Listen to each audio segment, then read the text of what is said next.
All rise. Veuillez vous lever.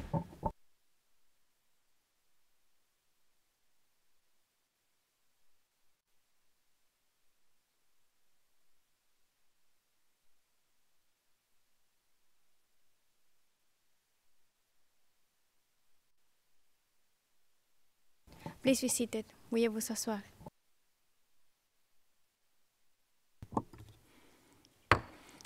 L'audience est reprise. Bonjour à tous. Je voudrais juste confirmer que la composition des équipes n'a pas changé. Madame la procureure. Très bien. Maître Taylor. Les représentants des victimes. Merci beaucoup. Avant la pause, la défense avait soulevé la question de l'aptitude de l'accusé à pouvoir assister à son procès et la question d'éventuels examens médicaux.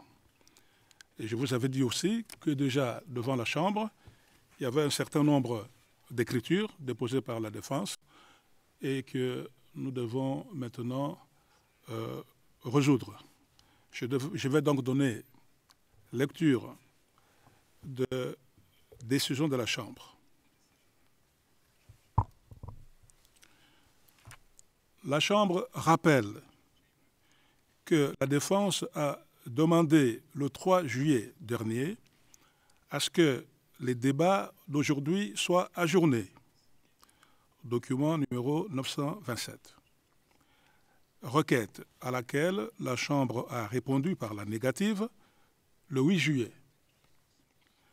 Le 9 juillet, la défense a également déposé une écriture dans laquelle elle a soutenu que M. Alassane était inapte à être jugé. La Chambre a rendu hier une décision sur cette écriture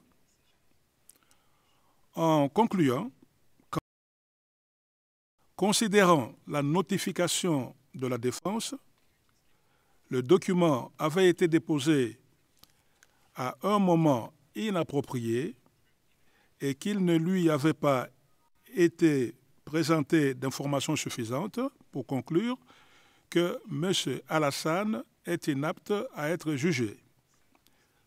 Document 952. La Chambre relève enfin qu'hier, en fin de journée,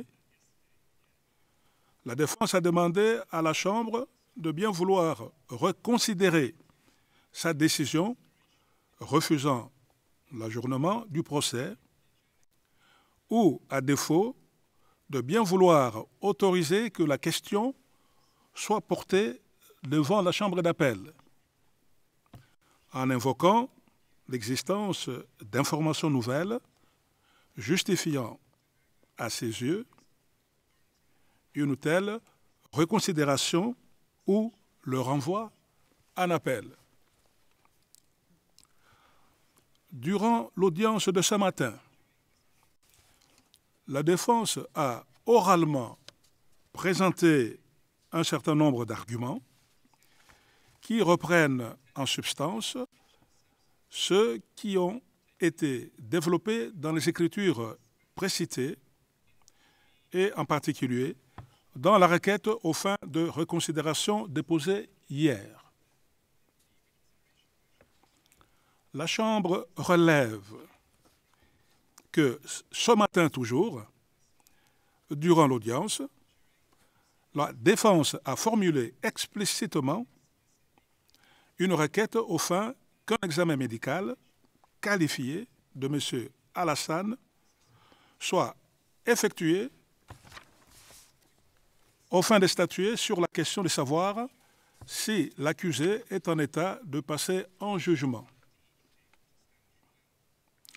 En ce qui concerne la requête en reconsidération, la Chambre relève que cette requête a été notifiée hier à 17h53. Considérant en outre son objet et son contenu, elle n'a pas estimé nécessaire de recueillir les réponses du bureau du procureur et des représentants des victimes.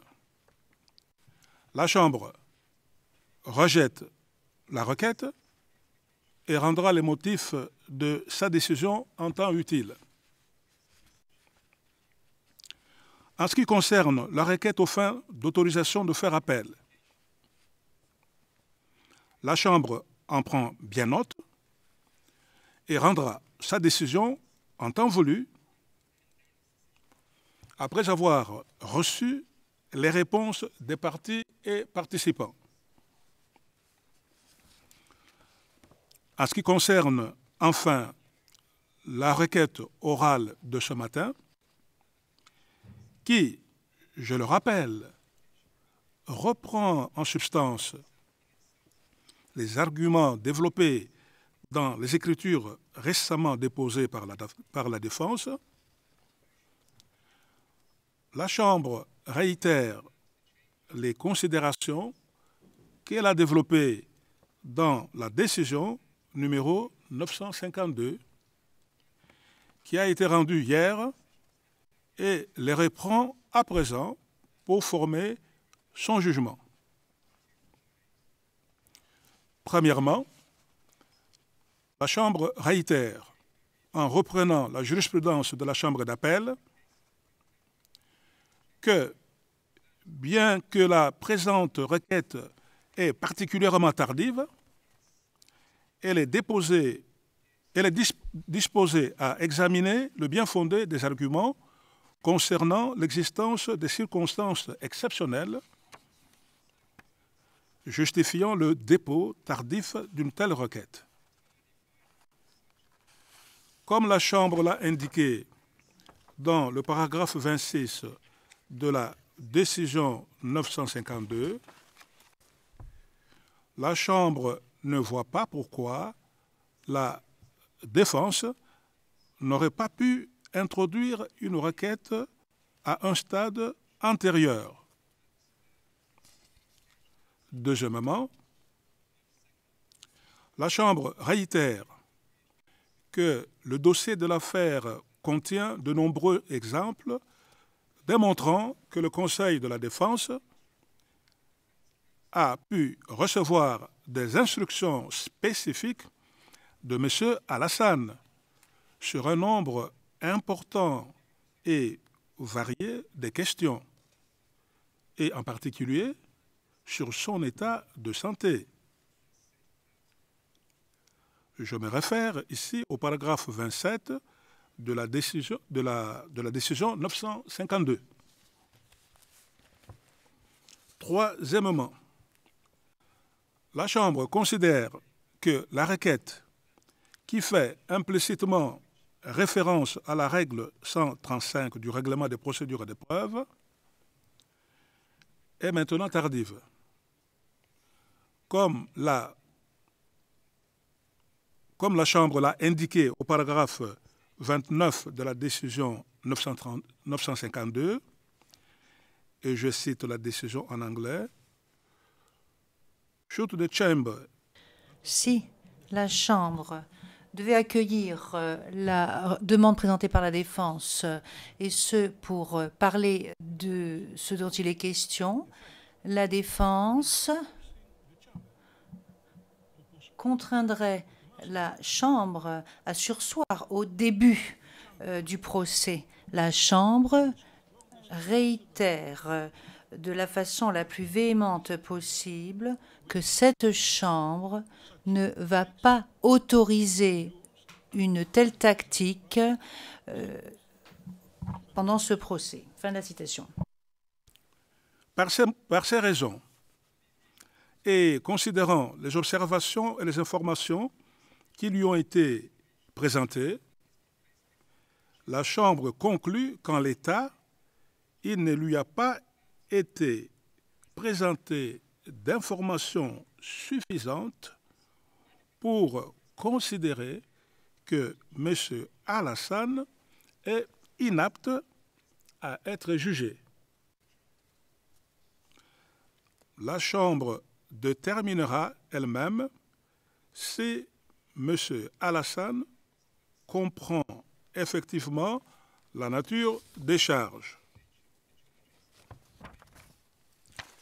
Néanmoins, la Chambre a la possibilité d'ordonner un examen médical conformément à la règle 135 du règlement.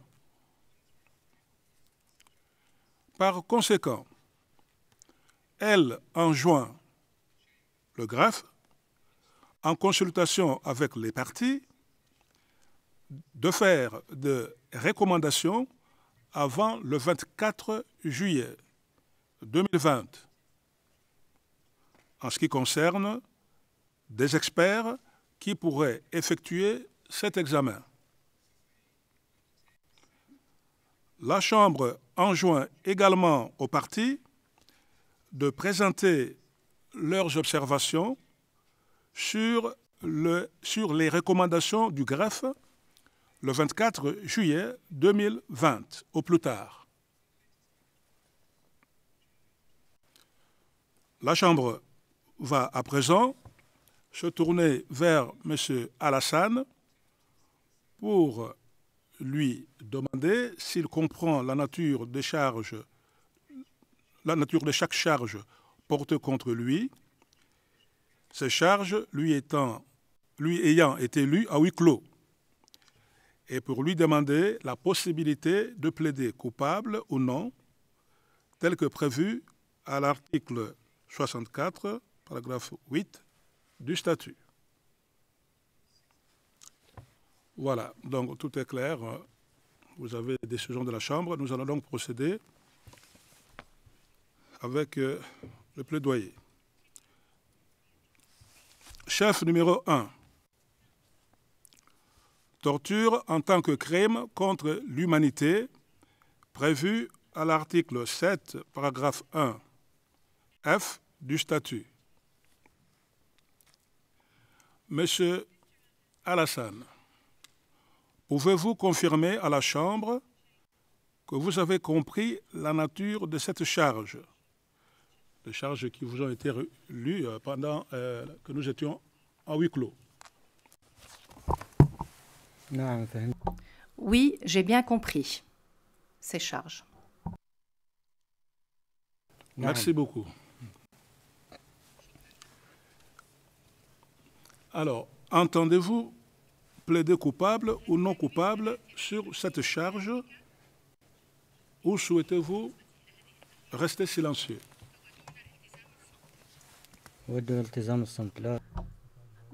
Je voudrais rester silencieux, je ne peux pas répondre à cette question.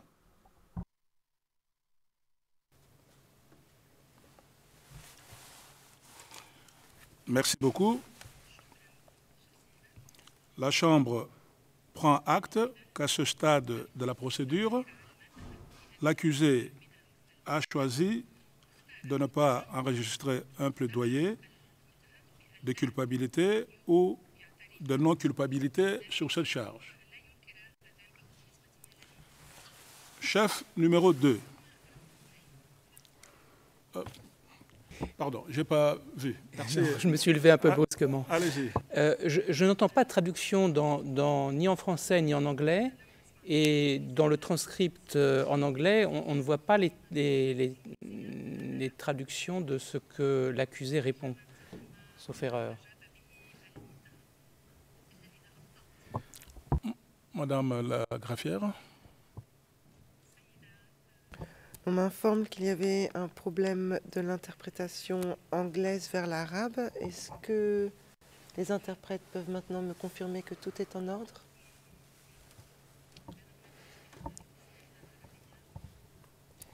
Monsieur le Président, tout est en ordre. C'est très bien, merci beaucoup. Monsieur le procureur, nous allons donc passer au chef numéro 2. Vous entendez, vous allez vérifier si tout se passe bien. Chef numéro 2. Autre acte inhumain en tant que crime contre l'humanité, prévu à l'article 7, paragraphe 1er, K du statut. Monsieur Alassane, pouvez-vous confirmer à la Chambre que vous avez compris la nature de cette charge? Oui, j'ai compris. Monsieur Alassane, entendez-vous plaider coupable ou non coupable sur cette charge ou souhaitez-vous rester silencieux? Je ne peux pas répondre à cette question. Je ne peux pas répondre à cette question. La Chambre prend acte qu'à ce stade de la procédure, l'accusé a choisi de ne pas enregistrer de plaidoyer de culpabilité ou de non-culpabilité sur cette charge. Chef numéro 3. Torture en tant que crime de guerre prévu à l'article 8, paragraphe 2, C, petit I du statut. Monsieur Alassane, pouvez-vous confirmer à la Chambre que vous avez compris la nature de cette charge? Non. Oui, j'ai bien compris la nature de cette charge. Monsieur Alassane, entendez-vous plaider coupable ou non coupable sur cette charge ou souhaitez-vous rester silencieux? Je ne peux pas répondre à cette question. Merci beaucoup. La Chambre prend acte qu'à ce stade de la procédure, l'accusé a choisi de ne pas enregistrer de plaidoyer de culpabilité ou de non-culpabilité sur cette charge. Chef 4.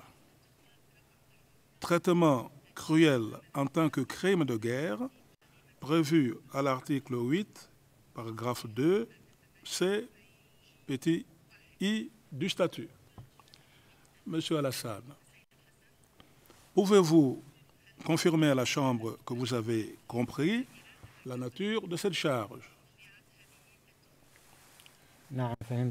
Oui, j'ai bien compris la nature de cette charge.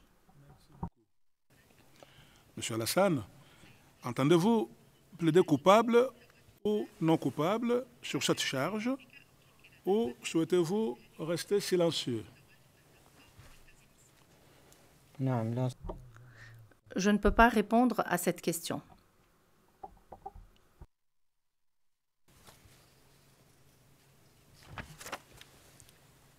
C'est-à-dire que vous voulez rester silencieux? Non. Oui, c'est bien cela. La Chambre prend acte qu'à ce stade de la procédure, l'accusé a choisi de ne pas enregistrer de plaidoyer de culpabilité ou de non-culpabilité sur cette charge. Chef numéro 5. Atteinte à la dignité de la personne en tant que crime de guerre prévu à l'article 8, paragraphe 2, C, 2I du statut. Monsieur Alassane, pouvez-vous confirmer à la Chambre que vous avez compris la nature de cette charge? Non. Oui, j'ai bien compris. Monsieur Alassane, entendez-vous plaider coupable ou non coupable sur cette charge ou souhaitez-vous rester silencieux?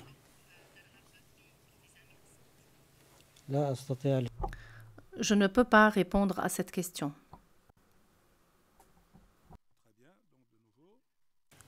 La Chambre prend acte qu'à ce stade de la procédure, l'accusé a choisi de ne pas enregistrer de plaidoyer de culpabilité ou de non-culpabilité sur sa charge. Chef numéro 6. Condamnation prononcée sans un jugement préalable, rendu par un tribunal régulièrement constitué, assorti de garanties judiciaires généralement reconnues comme indispensables, prévues à l'article 8, paragraphe 2C, 4 du statut. Monsieur Alassane, pouvez-vous confirmer à la Chambre que vous avez compris la nature de cette charge? نعم فهمت. Oui, j'ai bien compris. Merci beaucoup. Monsieur Alassane, entendez-vous plaider coupable ou non coupable sur cette charge ou souhaitez-vous rester silencieux? لا أستطيع الجواب. Je ne peux pas répondre à cette question. Merci beaucoup. Donc vous voulez rester silencieux. La Chambre prend acte qu'à ce stade de la procédure, l'accusé a choisi de ne pas enregistrer de plaidoyer de culpabilité ou de non-culpabilité sur cette charge. Chef numéro 7. Attaque contre des biens protégés en tant que crime de guerre prévu à l'article 8, paragraphe 2, petit 4, en chiffre romain, du statut. Monsieur Alassane, pouvez-vous confirmer à la Chambre que vous avez compris la nature de cette charge? نعم فهمت. Oui, je l'ai bien comprise. Alassane, entendez-vous plaider coupable ou non coupable sur cette charge ou souhaitez-vous rester silencieux? لا أستطيع الجواب على Je السؤال. ne peux pas répondre à cette question. Silencieux. Merci beaucoup. La Chambre prend acte qu'à ce stade de la procédure, l'accusé a choisi de ne pas enregistrer des plaidoyers de culpabilité ou de non-culpabilité sur cette charge. Chef numéro 8. Autre acte inhumain prenant la forme de mariage forcé en tant que crime contre l'humanité prévu à l'article 7, paragraphe 1, K du statut. Monsieur Alassane, pouvez-vous confirmer à la Chambre que vous avez compris la nature de cette charge? نعم فهمتها. Oui, je l'ai bien comprise. Entendez-vous maintenant plaider coupable ou non coupable sur cette charge ou souhaitez-vous rester silencieux? لا أستطيع الجواب. Je ne peux pas répondre à cette question. Silencieux. Merci beaucoup. La Chambre prend acte qu'à ce stade de la procédure, l'accusé a choisi de ne pas enregistrer des plaidoyers de culpabilité ou de non-culpabilité sur cette charge. Chef numéro 9. Esclavage sexuel en tant que crime contre l'humanité prévu à l'article 7, paragraphe 1er, G du statut.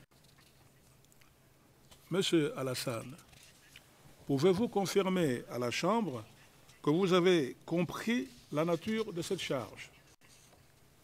نعم فهمت. Oui, je l'ai comprise.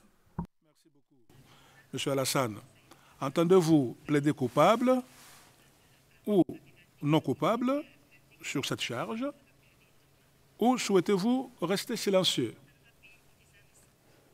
لا أستطيع. Je ne peux pas répondre à cette question. Vous voulez rester silencieux? Merci beaucoup. La Chambre prend acte qu'à ce stade de la procédure, l'accusé a choisi de ne pas enregistrer des plaidoyers de culpabilité ou de non-culpabilité sur cette charge. Chef numéro 10. Esclavage sexuel en tant que crime de guerre prévu à l'article 8, paragraphe 2,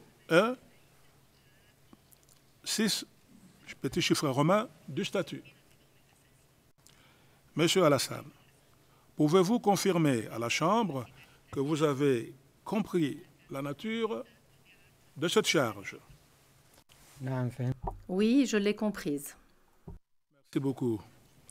Monsieur Alassane, entendez-vous maintenant plaider coupable ou non coupable sur cette charge ou souhaitez-vous rester silencieux? لا أستطيع الجواب. Je ne peux pas répondre à cette question. Vous voulez rester silencieux? Alors, la Chambre prend acte qu'à ce stade de la procédure, l'accusé a choisi de ne pas enregistrer des plaidoyers des culpabilités ou de non-culpabilité sur cette charge. Chef numéro 11. Viol en tant que crime contre l'humanité prévu à l'article 7, paragraphe 1er, G du statut. Monsieur Alassane, pouvez-vous confirmer à la Chambre que vous avez compris la nature de cette charge?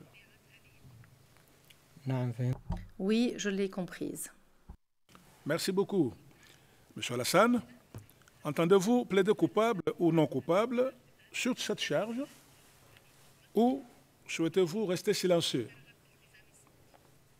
لا أستطيع. Je ne peux pas répondre à cette question. Silencieux.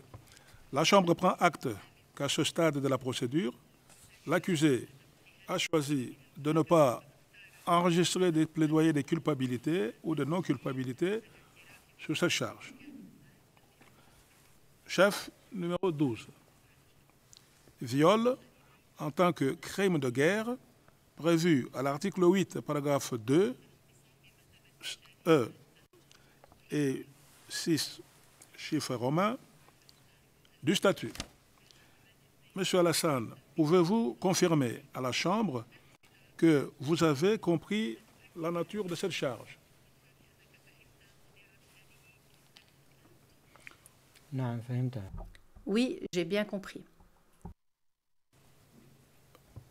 Merci beaucoup. Monsieur Alassane, entendez-vous plaider coupable ou non coupable sur cette charge ou souhaitez-vous rester silencieux? لا أستطيع. Je ne peux pas répondre à cette question.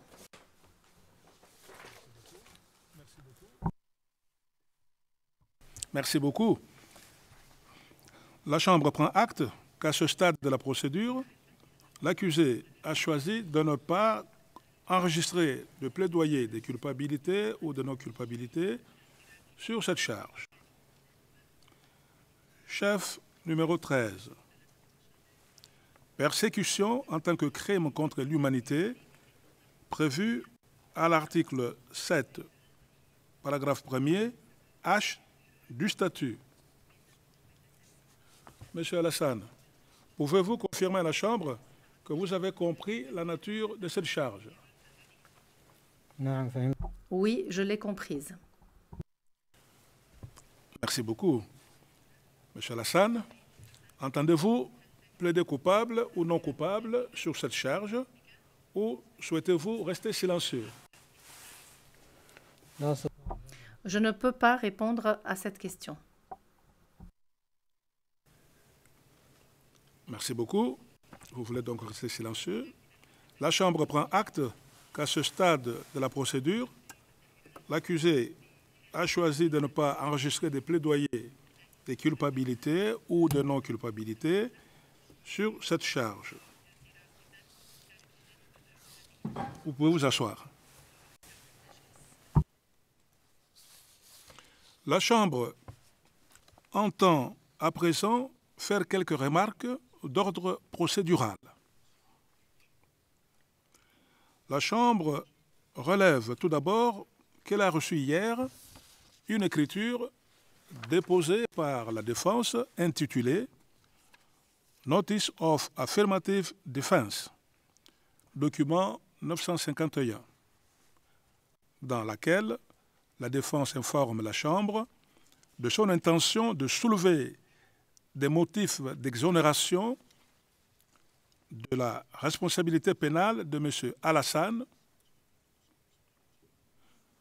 notamment le fait que son comportement durant la période des faits aurait été adopté sous la contrainte.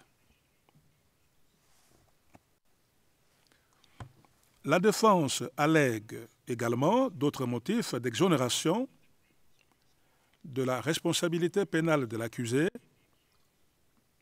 tels que l'erreur de fait ou de droit mentionnée à l'article 32 du statut, ainsi que les ordres hiérarchiques prévus à l'article 33 du statut. La Chambre en prend bien note. La Chambre entend ensuite préciser qu'elle est actuellement saisie d'une requête de la défense visant à mettre fin à la procédure engagée contre M. Alassane. Il s'agit du document 885. La Chambre a considéré qu'au vu des délais dans lesquels cette requête a été déposée, moins de 4 semaines avant le début du procès, et du temps jugé nécessaire pour que les parties et les participants puissent y répondre, il n'était pas possible de traiter de cette requête avant le début du procès. Elle n'a pas non plus estimé approprié de suspendre le début du procès afin de régler cette question. La Chambre examinera donc cette requête en parallèle de celui-ci et en temps voulu. Ensuite, je rappelle que la Chambre a fixé un délai pour la soumission de toute observation ou exception par le procureur et la défense en vertu de la règle 134, paragraphe 2 du règlement des procédures et des preuves. Ce délai est fixé au 1er juin. Ce délai, fixé au 1er juin 2020, a ensuite été prorogé au 10 juin 2020, suite à une requête de la défense. Conformément à la règle 134, paragraphe 2 du règlement, la Chambre demande maintenant aux parties si elles souhaitent soulever des objections ou présenter des observations concernant le déroulement de la procédure postérieure à l'audience de confirmation des charges, autres que celles qu'elles ont déjà présentées. Autres que celles qu'elles ont déjà présentées. Et qu'elles n'auraient pas pu soulever avant le délai fixé par la Chambre. Conformément à la règle 134, paragraphe 2 du règlement, de telles objections ne pourront plus être soulevées au cours du procès sans l'autorisation de la Chambre.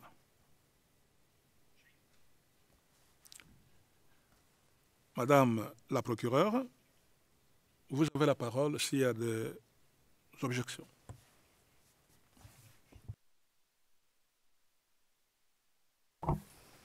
La procureure. Monsieur le Président, nous n'avons pas d'objection à soulever. Merci beaucoup, Madame la procureure. Je me tourne vers Maître Taylor de la Défense. Maître. Maître Taylor. Merci beaucoup, Monsieur le Président. La Défense a énoncé ses objections,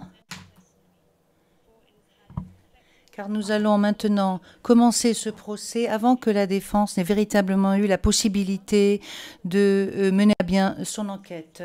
Alors, nous avons présenté cela avant la date butoir, mais nous aimerions également vous dire que c'est quelque chose que les événements en fait vont avoir un impact.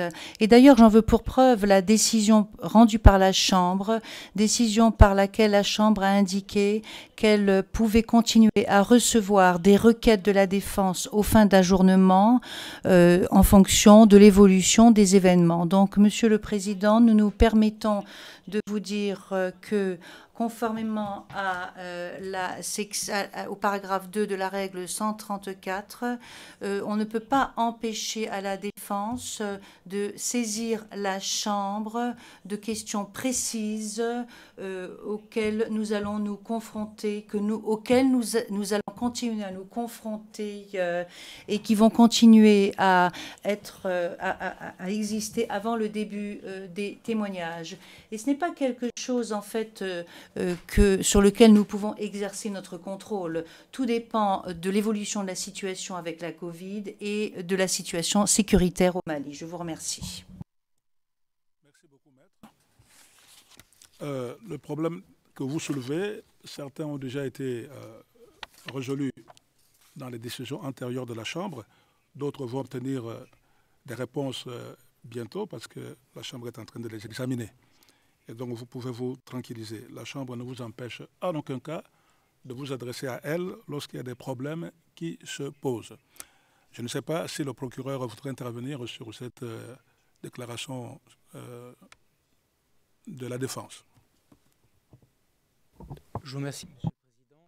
Très brièvement pour dire que les objections qui ont déjà été déposées, on ne peut pas les renouveler à l'infini. S'il y a des éléments nouveaux, des choses nouvelles, bien sûr, ça peut être porté à l'attention de la Chambre, mais on ne peut pas revenir indéfiniment, comme on le voit parfois.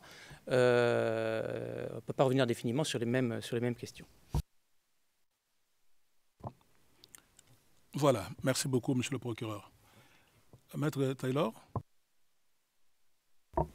Thank you very Merci beaucoup, Monsieur le Président. Une précision indépendante. Nous convenons que nous ne devons pas revenir sur les mêmes questions, mais lorsqu'il s'agit d'équité, il y a un seuil par rapport à cette équité et il se peut que le seuil par rapport à l'inéquité n'a pas été atteint à un moment donné, mais lorsqu'il y a accumulation de paramètres, peut-être que l'on va finir par dépasser ce seuil. C'est la raison pour laquelle nous vous demandons que si nous présentons de nouvelles requêtes, nous ne pouvons pas nous dissocier de ce qui s'est passé jusqu'à présent. Et nous devrions pouvoir avoir la possibilité de soulever toutes les questions de façon complète et exhaustive pour que la Chambre n'étudie pas la question au cas par cas, mais prend en considération le préjudice, l'ensemble du préjudice par rapport à ce seuil d'équité pris globalement. Je vous remercie. Merci beaucoup, Maître. Je vous comprends très bien sur votre problème d'équité. La Chambre fait de son mieux pour être à la hauteur. Mais le problème, c'est que lorsque vous présentez une écriture, la Chambre décide et de temps en temps, vous semblez revenir sur le même sujet dans une écriture nouvelle. Alors, vous pourrez aussi faire attention sur ce côté-là. Néanmoins, si vous avez des observations, vous avez jusqu'au lundi 10 août 2020 pour les déposer et les parties et participants ont pour répondre jusque le vendredi 21 août 2020. Donc, la Chambre a pris bonne note de vos observations et attendra vos soumissions s'il y en a. Nous allons maintenant entendre les déclarations liminaires du bureau du procureur.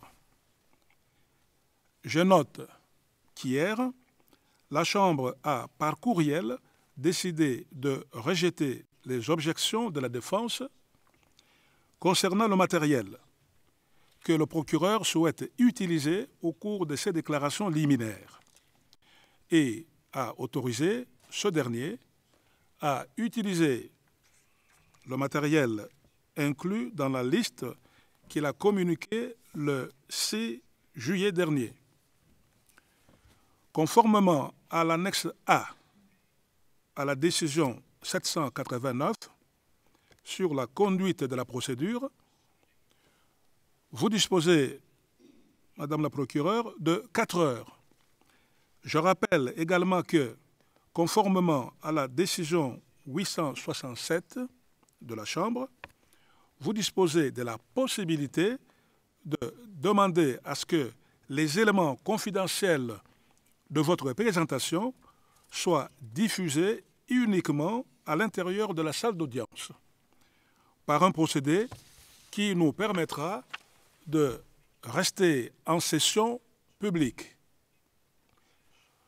Je vous prie d'indiquer si vous souhaitez avoir recours à cette possibilité et à quel moment, en vous rappelant qu'il est nécessaire d'en faire usage le moins possible et seulement à la fin de vos déclarations liminaires, afin de respecter au maximum le principe de la publicité totale des audiences.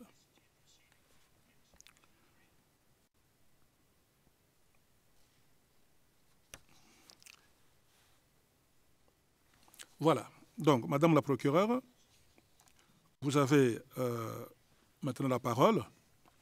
Mais encore une fois, la Chambre vous rappelle néanmoins que la tâche des interprètes et de sténotypistes sera rendue plus simple si vous parlez lentement et, plus important encore, les présentations seront aussi plus claires et mieux comprises par tous ceux qui le suivent ou qui le suivront, que ce soit ici ou que ce soit en dehors de cette salle d'audience. Et Madame le greffier a pour mission de nous le rappeler chaque fois que cela sera nécessaire. Madame le greffier, personne ne se formalisera si vous nous rappelez à l'ordre de temps à autre. Vous êtes là pour cela. Madame la procureure, vous avez la parole. S'il vous plaît. Merci, Monsieur le Président. Monsieur le Président, Mesdames les juges, aujourd'hui commence le procès tant attendu de crimes inimaginables qui ont été commis au Mali. Tombouctou a vécu pendant presque un an, d'avril 2012 à janvier 2013, dans la violence physique et morale infligée par les groupes armés Ansar Dine et Al-Qaïda au Maghreb islamique. Tombouctou, la perle du désert, où la population vivait en paix depuis des années, a été soumise à leur dictat. Tombouctou a subi leur tyrannie. Dès qu'ils ont pris la vie, les membres d'Ansar Dine et d'AQMI ont créé des organes de contrôle et de répression. Ils ont notamment créé le tribunal islamique et la police islamique, dont Al-Hassan a été le commissaire incontournable et gelé. Ce faisant, les membres de ce groupe ont exercé une emprise implacable sur Tombouctou, sa région et la population civile impuissante. Leur plan et dessein était d'assujettir les Tombouctiens et Tombouctiennes à leur contrôle et pouvoir. Leur plan et dessein était de les soumettre à leur vision idéologique et religieuse personnelle. Et c'est au forceps, à grand renfort de brutalité et d'exertion constitutive de crimes contre l'humanité et de crimes de guerre au regard du statut de Rome. C'est là le cœur de la présente affaire. Le recours à la violence, la commission de crimes sur des habitants rabaissés, humiliés, violentés, et pour tout dire, soumis à une véritable persécution pour des motifs religieux et sexistes, dont il ne voyait pas la fin et dans laquelle Al-Hassan, l'âme pensante et agissante de la police islamique, a joué un rôle central. Monsieur le Président, Mesdames les juges, je souhaite clarifier d'emblée le point suivant. Cette affaire n'est aucunement dirigée contre l'islam. Cette affaire n'est dirigée contre aucune religion ou système de droit ou de pensée. C'est simplement une affaire pénale impliquant des crimes graves. Vous êtes saisi du cas d'un homme, Al-Hassan, dont nous allons démontrer au-delà de tout doute raisonnable qu'il est responsable de crimes relevant du statut de Rome, commis contre les habitants de Tombouctou et de sa région. Des crimes commis contre les Maliens, contre ses propres compatriotes, ni plus ni moins. Il reviendra à votre cour de poser que des individus comme Al-Hassan ne peuvent pas rejoindre des groupes armés, quels qu'ils soient, occuper une partie d'un État souverain ayant choisi son système de gouvernement et imposer par les armes et la violence à toute une population des préceptes et interdits sur prétexte de mettre en œuvre leur vision idéologique et religieuse. Cela vaut quelles que soient les idées, les principes ou la religion qu'on prétende suivre. Cela vaut quelles que soient les règles qu'on allègue vouloir appliquer. C'est la nature même des actes criminels et la violence pure contre la population civile qui justifie la poursuite d'Al-Hassan devant votre chambre. La variété des nouveaux interdits et règles n'avait d'égal que la cruauté avec laquelle les institutions mises en place par Ansardine et AQMI et les hommes comme Al-Hassan ont puni sans pitié les habitants du Tombouctou qui, exerçant tout simplement leurs droits fondamentaux, ne se plaît pas au nouveau dictat. Monsieur le Président, Mesdames les juges, permettez-moi de citer les paroles d'un Tombouctien, tant elles traduisent et résument la douleur et le désarroi des habitants. Il déclara, et je cite, « La vie est devenue une ville fantôme, morte en ce sens que toutes les populations étaient terrées dans leurs maisons, de peur d'être réprimées, de peur d'être humiliées, de peur d'être brutalisées, de peur d'être violentées. » Le mot « peur » revient à 4 reprises dans cette phrase, comme un leitmotiv. Il décrit parfaitement le calvaire que les Tombouctiens ont vécu au quotidien pendant toute la durée de l'occupation. Vous verrez l'exemple de Dédéo Maïga, qui est malheureusement décédé à ce jour. Il a été attaché à une chaise en place publique, devant toute la population. Sa main a été amputée de la manière la plus brutale qu'il soit au moyen d'une sorte de long couteau. Qui l'a jugé coupable?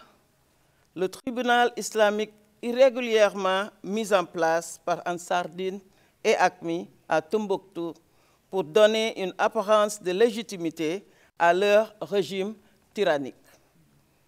Sa vie a brutalement basculé. À ses yeux, sa vie était terminée. L'objectif de ce châtiment public était double. Premièrement, démontrer à l'absence de limite au pouvoir des groupes armés à Tombouctou, démontrer que personne ne peut s'opposer à eux, même lorsqu'ils commettent des actes les plus extrêmes et violents. Et pour cause, Ansardine et Akmi avaient les armes pour eux. Et deuxièmement, faire un exemple, frapper les gens de stupeur, répandre la terreur et partant soumettre et contraindre davantage la population à respecter les nouvelles règles et interdits imposés. Qui, selon vous, avait arrêté DDO? C'est Al-Hassan en personne. Vous verrez aujourd'hui Al-Hassan dans une vidéo, il y assume sans état d'âme l'emploi de cette mutilation criminelle et brutale. En fait, comme mon bureau le prouvera, Al-Hassan a été directement impliqué dans les violences et tortures infligées aux populations, aux hommes, aux femmes et aux enfants de Tombouctou. En tant que commissaire, il occupait une fonction névralgique. Il œuvrait de manière proactive au cœur du système oppressif, répressif et persécuteur dans lequel les crimes poursuivis dans la présente affaire ont été commis. Notamment, la preuve montrera que Al-Hassan assurait l'organisation, le management et le fonctionnement de la police islamique. Que Al-Hassan arrêtait et détenait les personnes. Que Al-Hassan conduisait les enquêtes sur les prétendues violations des règles imposées par les groupes, au cours desquelles les suspects étaient torturés et menacés pour obtenir des confessions. Qu'Al-Hassan renvoyait les affaires au tribunal islamique.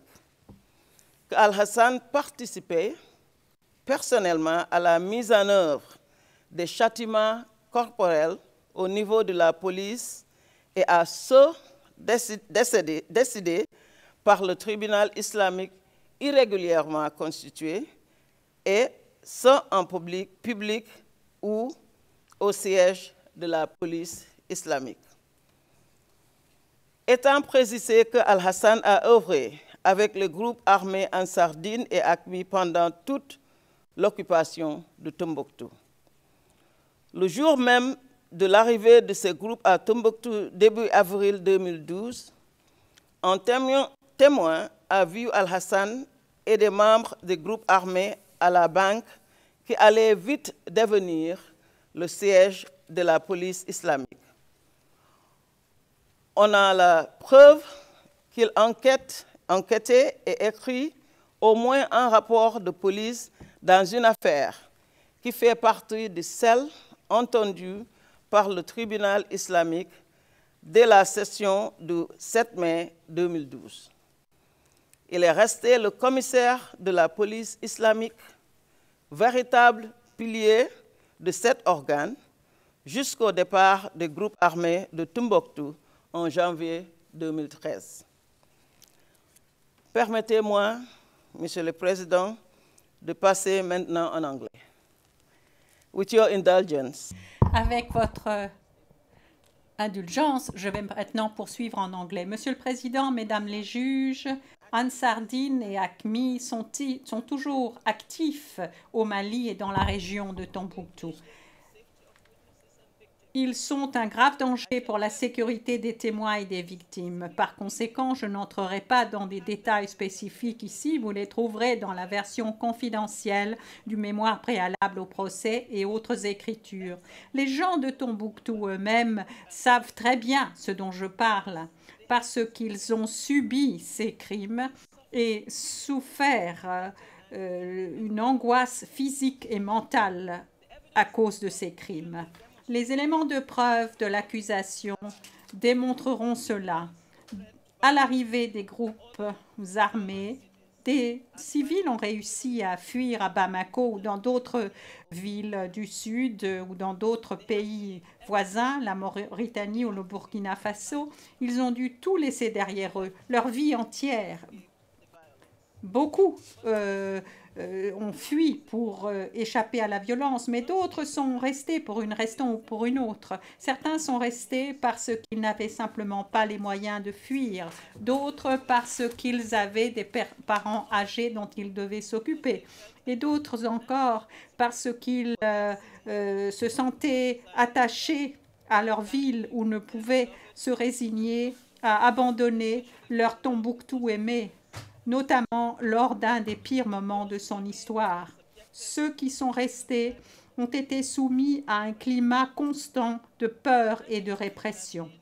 Les membres d'Ansardine et d'Hakim le garantissaient, se pavanaient partout avec leurs armes. Dans les vidéos, des vidéos qui sont publiques, l'on voit les armes de la police islamique, l'on voit les armes des juges à côté d'eux au cours de séances du tribunal. On voit des armes partout d'ailleurs, tout le temps. Et ceci inclut des armes lourdes montées sur des pick-up qui circulent dans la ville.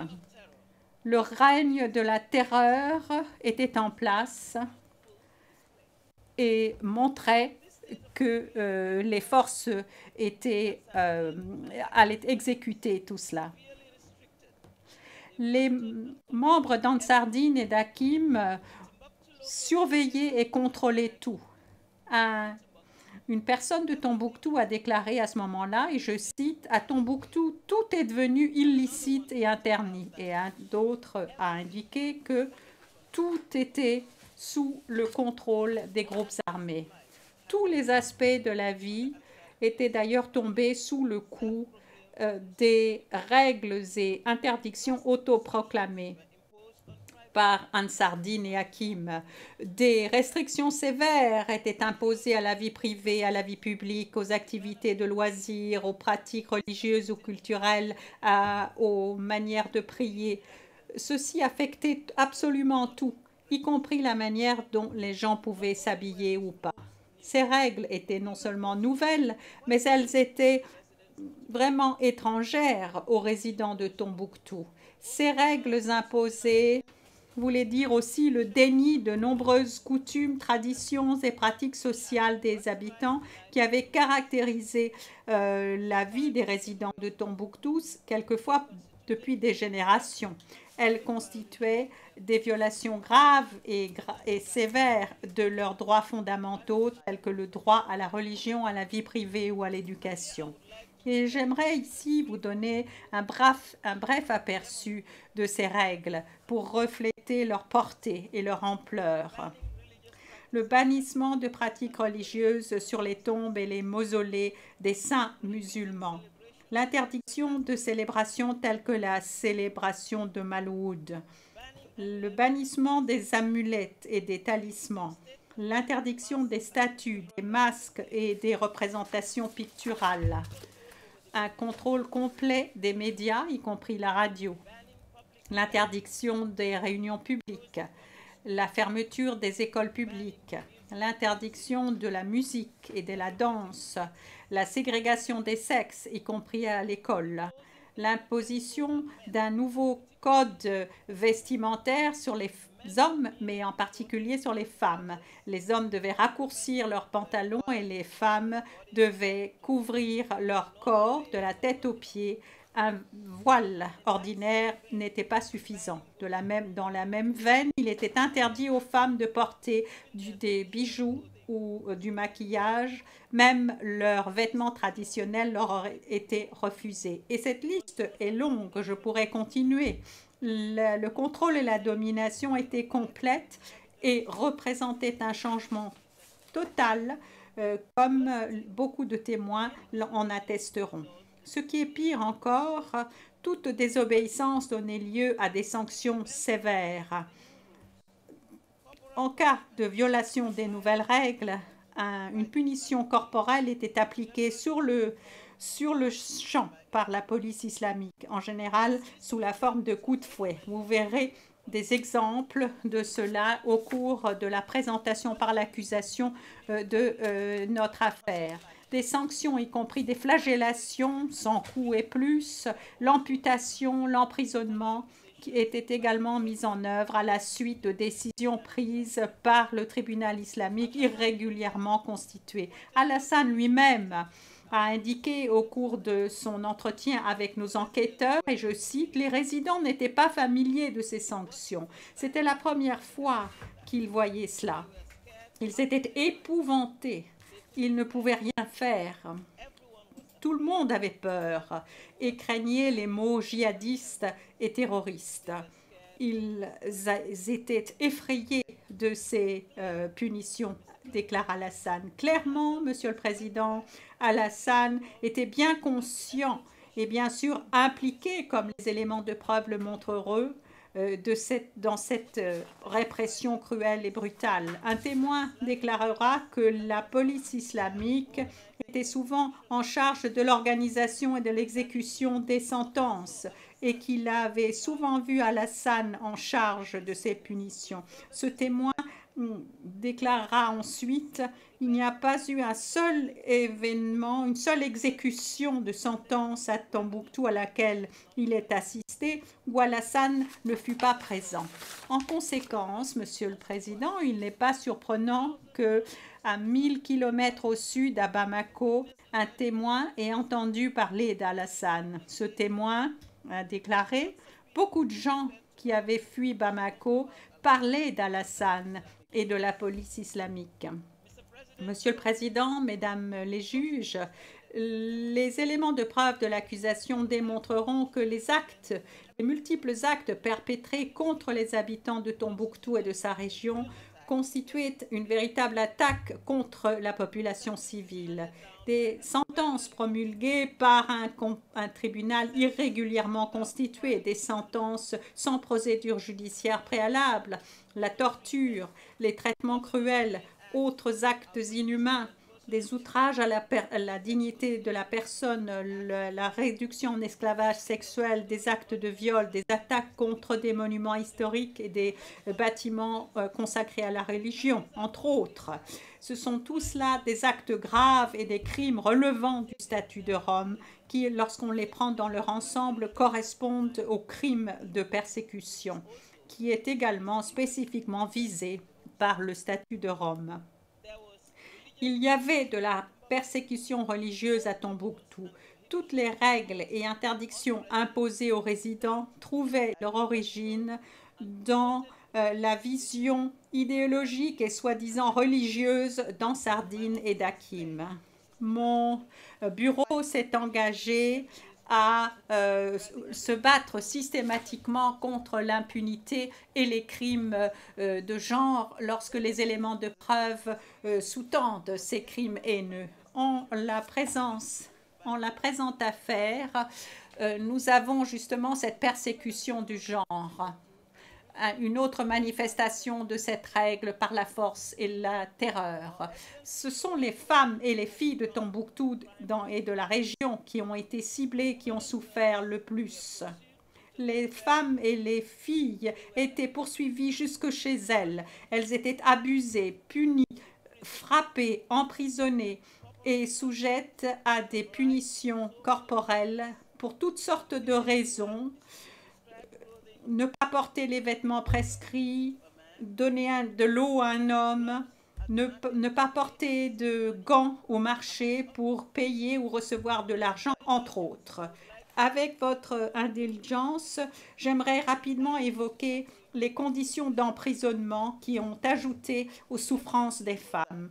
Les éléments de preuve montreront que les femmes étaient gardées dans des conditions inhumaines dans une petite salle à la Banque malienne de solidarité que les résidents appelaient la cellule cauchemar des femmes.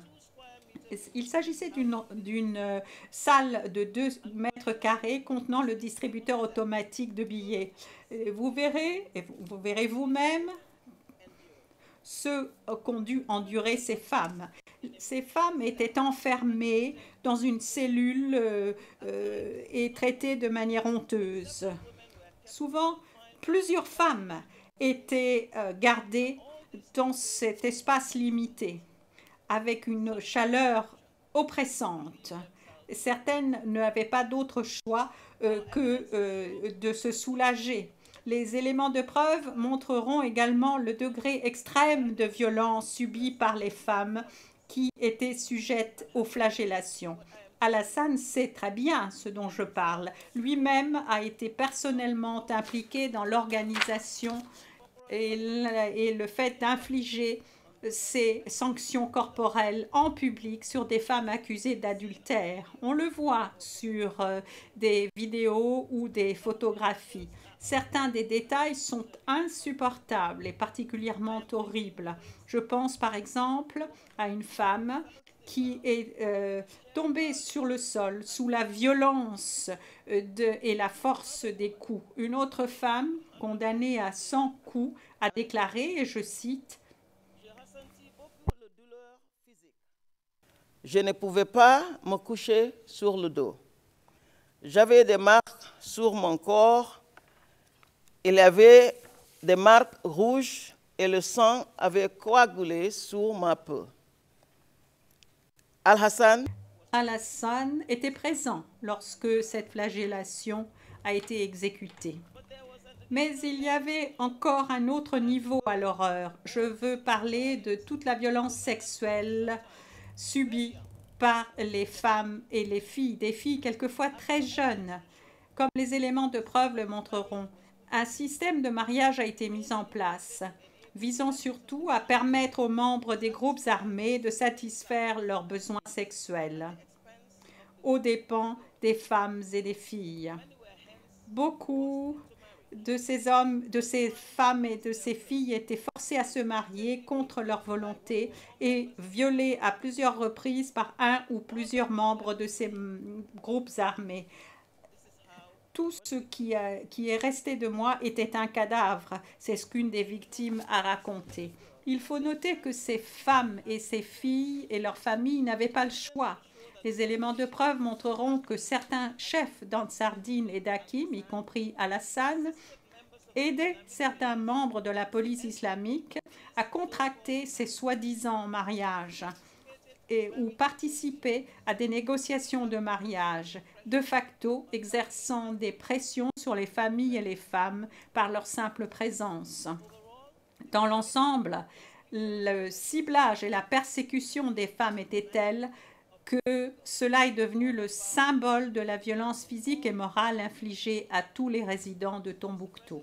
Monsieur le Président, Mesdames les juges, la victimisation de la population, hommes et femmes, était significative dans l'affaire que vous avez devant les yeux. Cela est extrêmement grave. L'accusation a collecté toute une série d'éléments de preuve et ces éléments de preuve montreront que le joug imposé contre les habitants de Tombouctou pendant la période d'occupation par Ansardine et Hakim était sans précédent, un joug sans précédent dans l'histoire du Mali et de Timbuktu. Les résidents de Timbuktu, hommes et femmes, étaient tyrannisés sans merci quotidiennement pendant une période de 10 mois. Les éléments de preuve montreront également qu'Alassane, qui connaissait parfaitement la région de Timbuktu et les langues locales, était une figure clé au sein des groupes armés et a joué un rôle clé dans le système mis en place pour contrôler la ville et la région. Les faits incontestables dans cette affaire pointent à sa culpabilité et sa responsabilité pour tous les crimes allégués. Alassane le faisait sans réserve et avec détermination, ce qui est plus important. Les éléments de preuve que l'accusation présentera à ce procès vous montreront Alassane donnant des interviews pour approuver et soutenir la politique des groupes armés. Vous le verrez parader avec sa Kalachnikov et ensuite emmener une victime à l'endroit où ce dernier est exécuté. Alassane agissait clairement de sa propre volonté. Et tout ceci est corroboré par les déclarations même d'Alassane, déclarations faites lors de l'entretien mené par les représentants de mon bureau en la présence d'un avocat qui l'assistait et d'un conseil article 56 désigné par un juge de cette cour. Monsieur le Président, en 2016, Monsieur Al-Mahdi a été condamné pour des attaques contre des monuments religieux et historiques à Tombouctou. Aujourd'hui, l'affaire contre Monsieur Alassane est devant vous, avec un éventail plus large de crimes. Cette affaire représente les efforts continus de mon bureau pour rendre justice au peuple de Tombouctou et du Mali, plus largement, qui ont été victimes de ces crimes haineux. Les souffrances subies par Tombouctou et ses habitants est symbolique de ce qui s'est passé au Mali et du conflit qui continue à semer la violence et la souffrance dans ce pays. L'importance de ce procès pour le Mali ne saurait être suffisamment soulignée. Ces crimes ne sauraient rester impunis. Cela envoie un message clair à toutes les parties au conflit opérant sur le terrain au Mali, que ceux qui sont responsables de ces violations graves devront rendre des comptes. Le Mali mérite la justice. Les victimes des crimes de l'accusé méritent la justice et cette cour a la possibilité d'apporter une contribution importante et tangible à ce besoin. Ce procès n'a pas lieu dans le vide, Monsieur le Président. Au moment où nous commençons ce procès, Monsieur le Président, la situation au centre du Mali, les tensions croissantes, l'instabilité qui en découle continuent à exister à Bamako et sont une grande préoccupation pour mon bureau et pour toutes les parties impliquées, qu'il faut décourager d'avoir recours à la violence. La dissuasion spécifique et générale dans cette affaire doit s'appliquer dans un contexte plus large. Le Mali a suffisamment souffert, a souffert immensément. Il mérite que cette cour soit de son côté. Il mérite la justice.